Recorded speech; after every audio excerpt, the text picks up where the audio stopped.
Welcome back, second episode of this little series of vlogs about the Advent Calendar Mystery. KAL, Advent Calendar Mystery KAL, Advent Mystery KAL, that I'm hosting this month. I hope you're doing well. So today, 4th of December, clue 2, I'm going to share the two colors that I used for this clue, and then I'm going to share the clue. And what's fun about this Advent KAL is that the names of the color are to die for. Okay? Pun intended.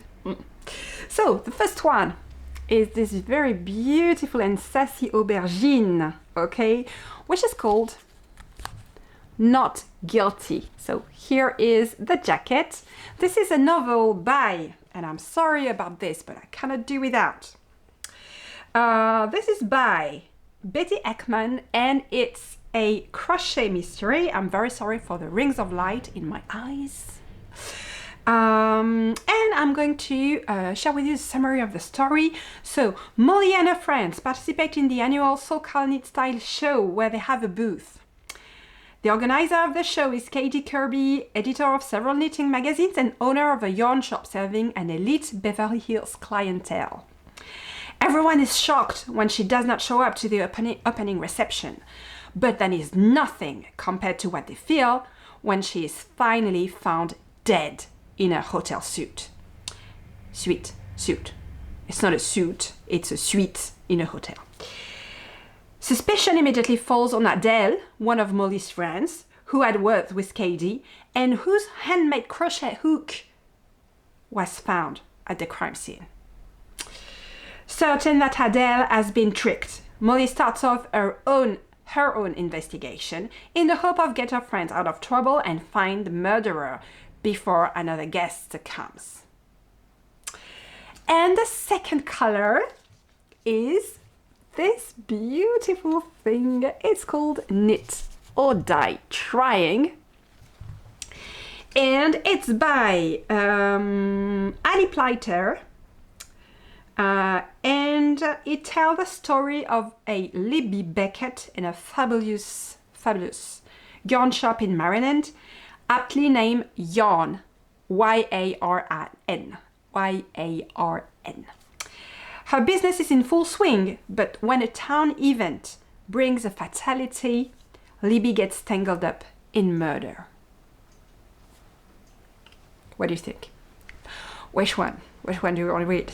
I think I'll go with Not Guilty, because I like the idea of the main character having a booth at a yarn festival. I love that. Okay, so the clue, again, the two colors together, you got to go bold with the contrast, guys. Okay, don't forget that, go bold. And here it is. This is a butterfly stitch pattern. I love that pattern so much because it's actually stripes with a little flare, and you get to gather strands that you slip with yarn in front, and then when on the first row of the contrasting color you gather them in one stitch, and it gives this beautiful butterfly like stitch pattern. And when you look from afar, it's like diamonds, okay, but you're working stripes. It's so cool. I love this stitch pattern so much. Actually, I even knitted a pair of socks out of this stitch pattern, which is going to come later in the year, or not this year, obviously, next year, I hope so. I have so many projects on the burner.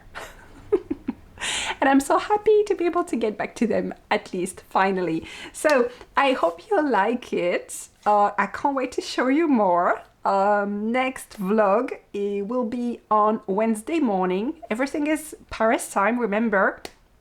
So take care. For those of you watching the podcast, we'll see each other this afternoon at 5, because I have things to show you for the December colorway of the Sock Knitters Almanac, guys, okay? So, and if you're wondering about the tutorial, it's at the end of this podcast, and also separately available separately and on my Instagram. Okay guys? See you, bye!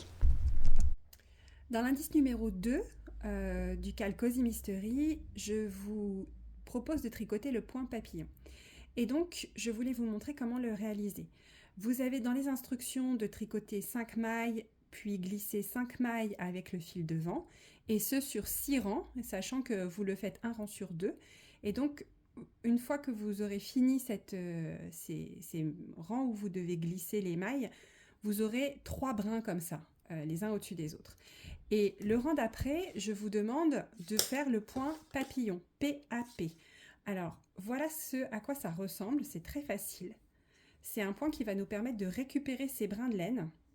Donc, il se fait de façon centrée, donc on tricote 2 mailles à l'endroit.